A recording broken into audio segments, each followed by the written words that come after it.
¿Quieres comprar una propiedad de inversión en Inglaterra y estás indeciso o indecisa si comprar una casa o un apartamento? En este episodio te voy a comentar sobre mi opinión con respecto a comprar una casa o un apartamento para inversión. Y esta inquietud viene de una conversación que tuvimos la semana pasada con una de nuestros oyentes y su esposo, quienes están en Perú, y me preguntaron mi opinión al respecto. Y te voy a comentar precisamente un error que nosotros cometimos, que puede aplicar tanto a apartamentos como a casas, por cierto, y te voy a dar una herramienta para que lo evites y que no te cueste el dinero que nos costó y el tiempo que nos retrasó en la adquisición de la propiedad. Bienvenidos.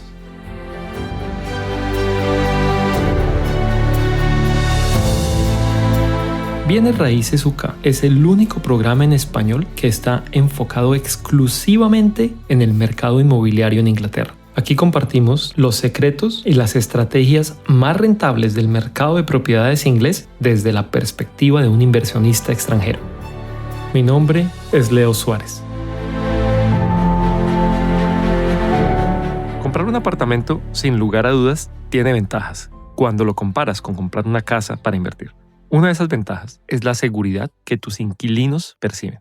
¿Y qué quiero decir con eso? El tener una casa implica muchas veces tener una puerta de entrada por la calle y una puerta trasera si tienes un patio, obviamente, lo cual la puede hacer más vulnerable a robos o a vandalismo. Un apartamento normalmente solo tiene una entrada común al edificio y luego tienes la entrada al apartamento. Y el hecho de que no esté en acceso a la calle, si estás hablando de un apartamento en un segundo, tercero, cuarto nivel, pues te evita el riesgo de que pueda entrar a tu apartamento por las ventanas, como sí sucede en una casa.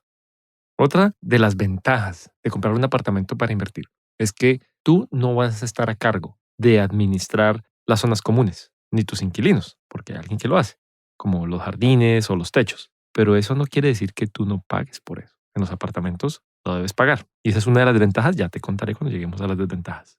Otra de las ventajas de los apartamentos es que normalmente solo tienen una planta o un piso, están en un mismo nivel.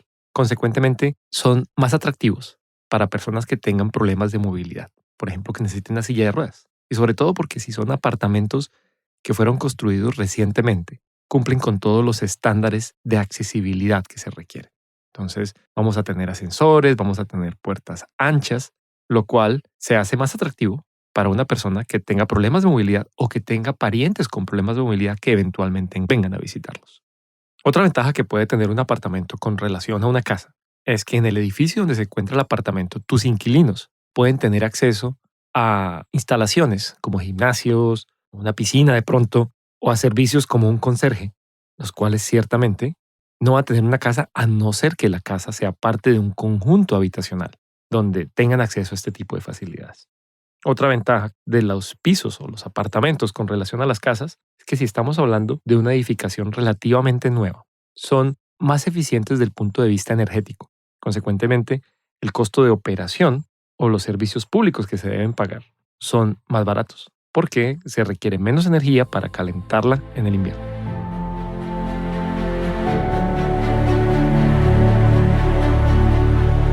Yo creo que te estarás preguntando que con las ventajas que acabo de mencionar, sin lugar a dudas, invertir en un piso o un apartamento es una mejor opción que una casa. Bueno, te voy a contar cuáles son las desventajas que yo considero para que al final tú puedas hacer tu balance y determines cuál opción es más adecuada para ti. Porque finalmente depende de tus preferencias y depende de lo que a ti te guste o no te guste por lo que te puede hacer. A mi manera, una de las principales desventajas de los apartamentos es que en los apartamentos, uno, cuando es el inversionista, no es el dueño del terreno. El dueño del terreno es un tercero. 9 de cada 10 apartamentos en el Reino Unido son lo que se conoce aquí como un leasehold. Y este es un concepto que a mí me costó tiempo entender. Yo lo he mencionado en otros episodios, pero necesitamos entrar en un poco más de detalle. ¿Y qué es eso? Quiere decir que uno en realidad es un arrendatario a largo plazo. Sí, tú estás comprando el activo, a ese activo puedes ir y sacarle una hipoteca, pero hay un contrato de arrendamiento entre el dueño del terreno y los propietarios de los apartamentos. Ese contrato es un contrato que puede ser a 125 años, a 150 años e incluso hay contratos a 999 años. ¿Qué quiere decir? Que cada año tú, como el arrendatario, vas a tener que pagar unos costos y asumir unos gastos que debes pagarle al propietario del terreno o a la persona que administra el lote, porque hay ciertas áreas comunes, como por ejemplo el techo, los jardines, las cañerías internas dentro del lote, que son administradas bien sea por quien desarrolló el proyecto o alguien que compró ese título y a quien tú le debes pagar anualmente los costos. Entonces esto es importante, que tú lo entiendas. ¿Qué pasa en Inglaterra cuando se acaba ese periodo? Si tú compraste un apartamento que tenía 125 años, obviamente después de que han pasado los 125 años y tus nietos o tus bisnietos han heredado esa propiedad, y si ese periodo no se extendió después de los 125 años, el propietario del terreno se convierte en el propietario de todo lo que esté encima. Obviamente, esa posibilidad de por sí a mí me pone un poco nervioso, pues porque esto tiene una clara implicación, y es que en la medida que ese tiempo de arrendamiento o el tiempo de arrendamiento que quede sea más corto, inmediatamente la propiedad empieza a perder valor. No solo eso, como te decía, tú puedes conseguir hipotecas en las propiedades en las que uno no es dueño del terreno, siempre y cuando el contrato tenga cuando menos 75 años. Pero muchos bancos por debajo de 100 años ya empiezan a preocuparse y no te van a prestar dinero. ¿Por qué? Porque la probabilidad de que el propietario del terreno no extienda el contrato de arrendamiento por otro periodo igual de 125 o 300 años o que te venda el terreno aumenta y eso afecta el precio de la propiedad. Entonces a mí eso me pone un poco nervioso. Pero ya les voy a contar en más detalle por qué con este tipo de transacción hay que tener mucho cuidado. Nosotros cometimos un error que nos costó dinero y tiempo, pero ya les contaré. Voy a seguir con las siguientes desventajas. Otra de las desventajas que tienen los apartamentos, a mi parecer, es que tienen una limitación en cuanto al aumento de valor que podamos darle a la propiedad. Es cierto que uno puede comprar un apartamento que esté en malas condiciones, que tenga una cocina de hace 30 años, un baño alfombrado, como es muy común en Inglaterra, y que tú lo puedas renovar.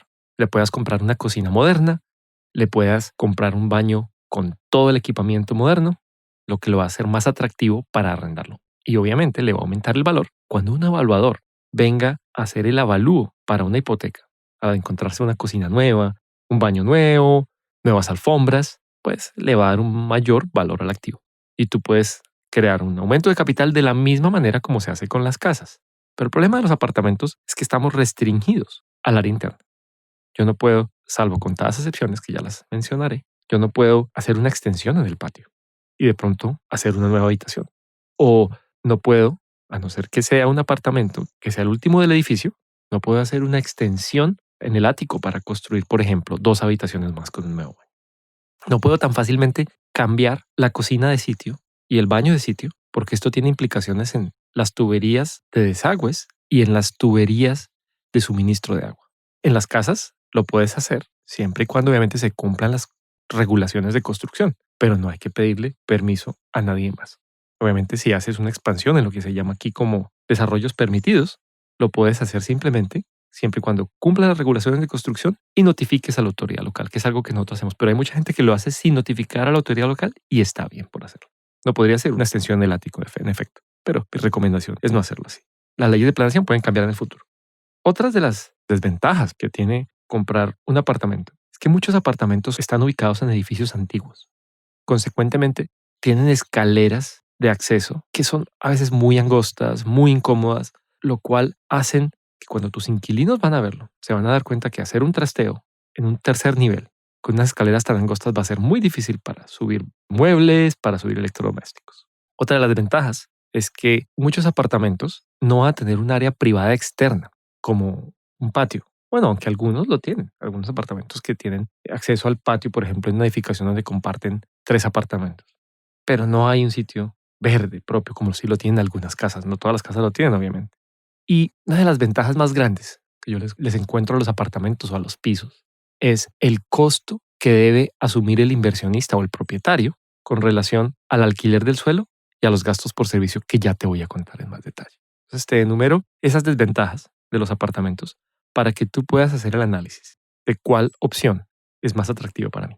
A mí personalmente no me gusta comprar apartamentos para invertir a no ser que sea una casa o una edificación en la cual nosotros podemos dividir los títulos y partirla en apartamentos. Eso es diferente. Ese negocio sí me encanta. ¿Por qué? Porque le adicioné valor. Somos el dueño del título.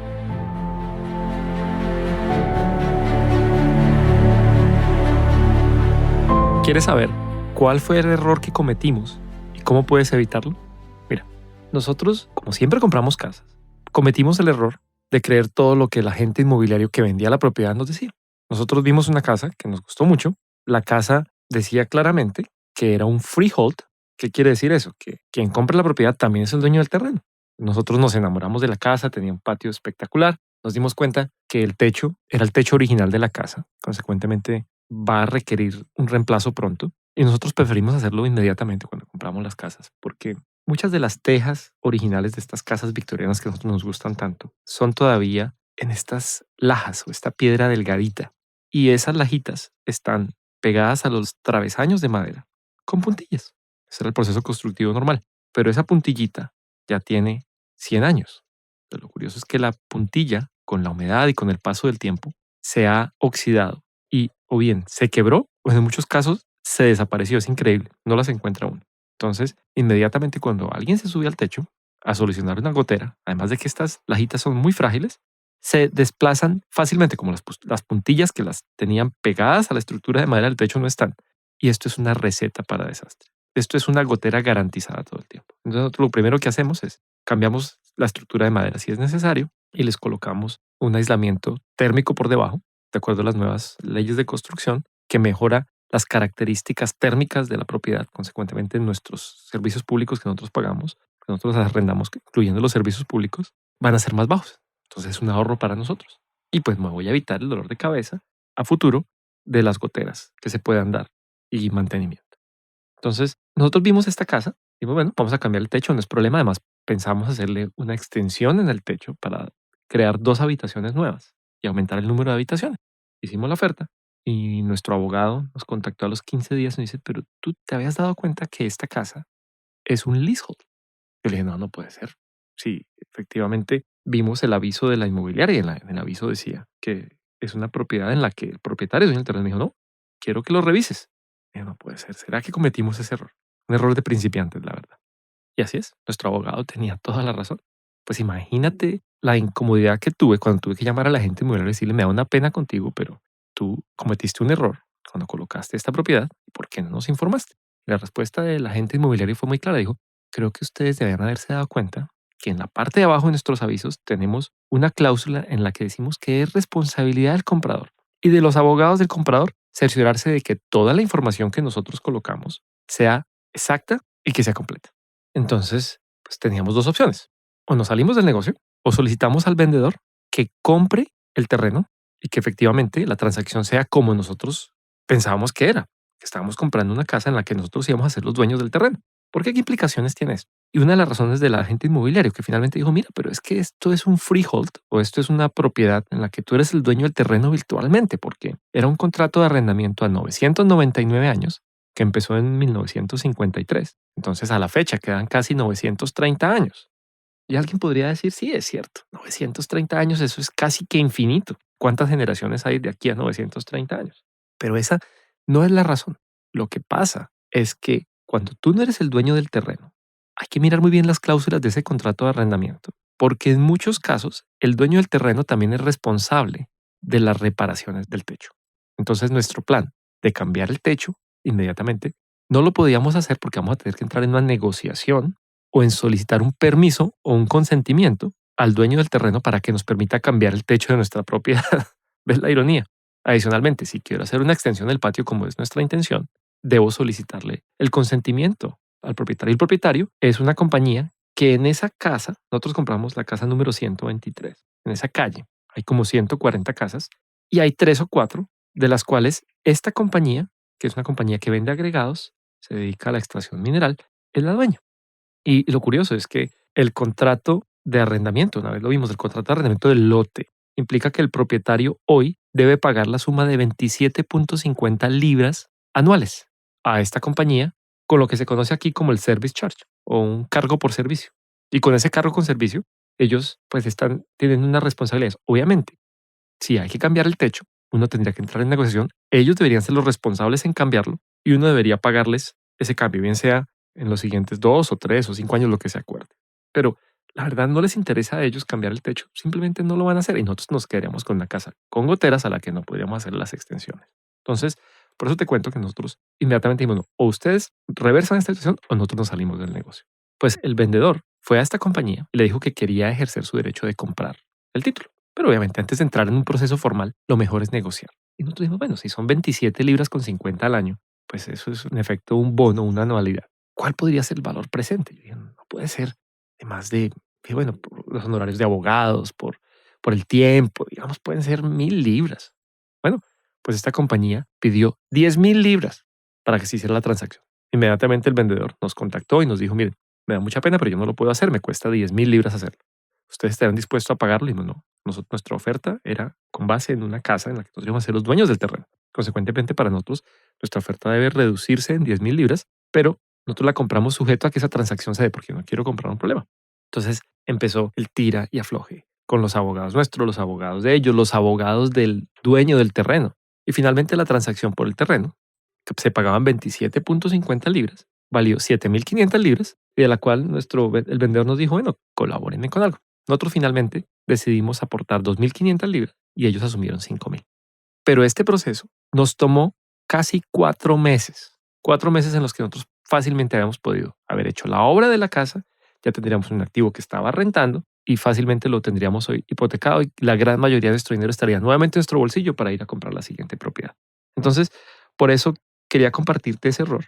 Es un error muy poco común para casas, pero ciertamente aplica para los apartamentos, porque 9 de cada 10 apartamentos en el Reino Unido son operados en esa estructura, donde alguien es el dueño del terreno, bien sea quien desarrolló el proyecto o una compañía que compró esa inversión. Sí, te parecerá sorprendente, pero hay muchas compañías a las que les gusta comprar ese tipo de activos. ¿Y por qué lo hacen? Porque finalmente pueden ir a comprar, imagínate un terreno donde hay 10 apartamentos y cada apartamento puede estar pagando 300 libras anuales. Entonces son 3.000 libras anuales de ingreso.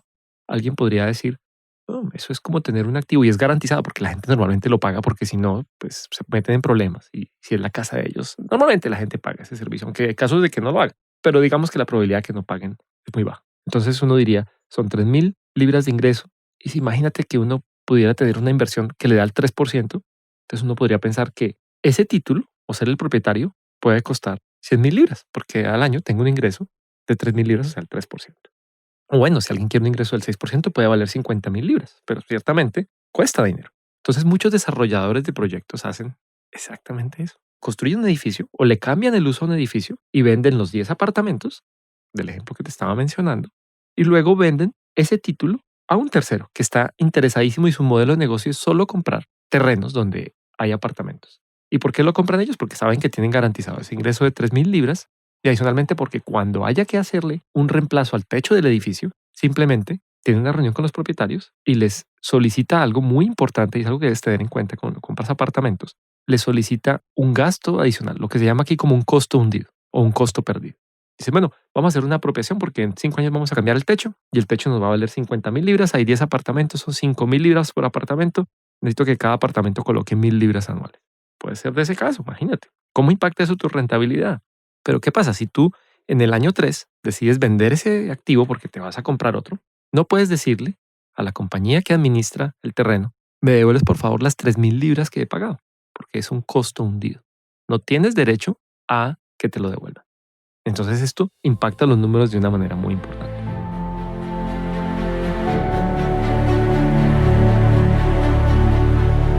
¿Cómo puedes evitar cometer ese error que nosotros cometimos? Hay 2 maneras. La primera es antes de que coloques cualquier oferta para comprar una propiedad, ir y comprar el título de la propiedad y efectivamente mirar quién es el propietario y ver si el título incluye el terreno o no. Y esto lo haces yendo al Land Registry o a la página del Land Registry que está dentro de www.gov.uk. El enlace exacto te lo dejo en la transcripción de este episodio, que lo vas a encontrar donde lo estés escuchando en iTunes o en Spotify o en nuestra página web, en el episodio 31. Pero hay otra manera que no te involucra comprar ese registro que no cuesta mucho, cuesta tan solo 3 libras. Y es si vas a la siguiente página, que es www.ninbusmaps.co.uk. El link exacto te lo dejo en la transcripción también.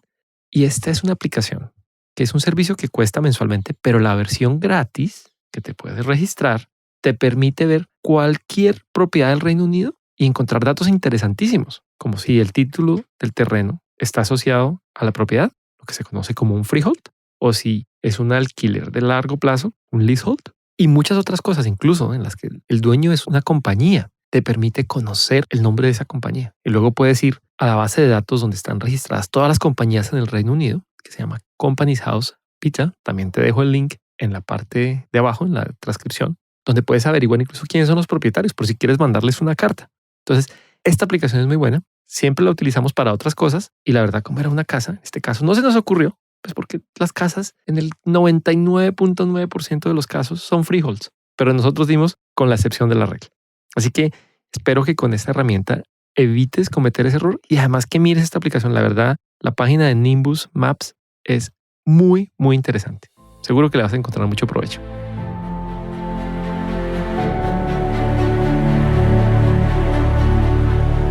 De pronto, tú estarás pensando que así como nosotros pudimos comprar el terreno donde está esta casa construida, y hoy somos los dueños tanto del terreno como de la casa, y podemos hacer lo que nosotros queramos con ella. Obviamente siempre y cuando cumplamos los lineamientos y las normas de planeación, pues tú podrías hacer lo mismo con un apartamento. Quiero decirte que sí se puede, pero esto requiere el esfuerzo conjunto y la negociación al tiempo con la mayoría y si no todos de los propietarios de los apartamentos. Volvamos al ejemplo de este edificio con los 10 apartamentos. Uno podría eventualmente comprar un apartamento en los que los agentes inmobiliarios que son juiciosos, no como al que nosotros le compramos la casa, y lo colocan en el aviso, dice que es un shared of freehold. Discúlpame por la mezcla entre español e inglés, pero es un término que nosotros en español, la verdad, no utilizamos. Pero la traducción de esto vendría a ser como una participación de dominio absoluto. ¿Qué quiere decir? Que una compañía limitada, normalmente ese es el modelo, de la cual los accionistas son los 10 dueños de los apartamentos, es la dueña del terreno. Y esa compañía es un vehículo de propósito único, cuyo objeto social es exclusivamente la administración del terreno donde están los apartamentos. Y tiene una cuenta de banco, tiene unos ingresos anuales donde cada uno de los propietarios, accionistas además de la compañía, pagan el alquiler del terreno anual, o si no hay alquiler al terreno, al menos hacen una contribución a los costos de administración, como el mantenimiento, como el seguro, y a esos gastos extemporáneos grandes, como por ejemplo el cambio del techo, el cambio de las cañerías y por ejemplo el arreglo de los jardines, etc. Entonces, para que lo tengas presente y que tú determines qué es más atractivo para ti. Ciertamente los apartamentos tienen ventaja, pero a mí particularmente me gusta comprar casas. A no ser que sea en las casas en las que nosotros, o en los proyectos en los cuales nosotros podemos dividir los títulos y luego vender ese título a un tercero que pueda hacer la inversión. Así que espero que estos comentarios hayan sido útiles para cuando tomes la decisión de analizar si quieres invertir en una casa, en un apartamento. Como lo hemos mencionado en otros episodios, nosotros tenemos en nuestra página web, en bienes.co.uk, una hoja de cálculo que te permite hacer ese análisis de la rentabilidad. Y precisamente en una de las celdas está ese el costo del mantenimiento del terreno, para que veas el impacto. Y te recomiendo que vayas a los portales donde se venden las propiedades y hagas el análisis de rentabilidad y veas cuál es más atractivo para ti. Porque ciertamente un apartamento es más barato porque no estás comprando el terreno, estás pagando una arriendo. En cierta manera, ese ejemplo, si vale 50,000 libras que utilizábamos y a ese apartamento le tocan 5,000, pues ese apartamento vale 5,000 o 10,000 libras menos de uno donde sí tienes la participación del terreno por medio de una compañía, como te mencionaba. Bueno, espero que te haya sido útil. Cualquier duda o comentario, como siempre, no dudes en contactarme a leo@bienes.co.uk. Hasta luego.